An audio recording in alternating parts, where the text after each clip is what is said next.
మనీని సేవింగ్స్ తెలుసా? ఖర్చు పెట్టేస్తారా?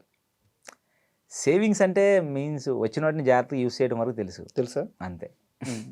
అట్టయితే పర్లేదు. చాలా హ్యాపీ అందుకే అంతవరకు. సర్వే అవుతున్నాం 50 వీక్స్ నుంచి ఒక స్ట్రాంగ్ లాస్ట్ నాకు అఖండ తర్వాత నుంచే కదా హ్మ్. నాకు కొంచెం పే చేస్తుంది, కానీ నేను కొంచెం నన్ను కన్సిడర్ చేసి ఒక మంచి క్యారెక్టర్లు ఇస్తుంది, కానీ నాకు అమౌంట్ పే చేస్తుంది, కానీ అఖండ తర్వాత నుంచే కదా. బిఫోర్ దట్ లేదు కదా. అండ్ మీ కెరీర్ విషయానికొస్తే మళ్ళీ ఇందాక ఒక మాట అన్నారు. నేను అందరు డైరెక్టర్ల దగ్గరికి వెళ్తాను, వాళ్ళతో కలుస్తాను, మాట్లాడతాను, అవకాశం ఉంటే ఇవ్వండి అని అడుగుతాను అని చెప్పేసి. ఇన్ని సినిమాలు చేసిన తర్వాత కూడా క్యారెక్టర్లు మిమ్మల్ని ఎందుకు వెతుక్కుంటూ రావట్లేదు? మీరెందుకు క్యారెక్టర్లు వెతుక్కుంటూ వెళ్తున్నారు?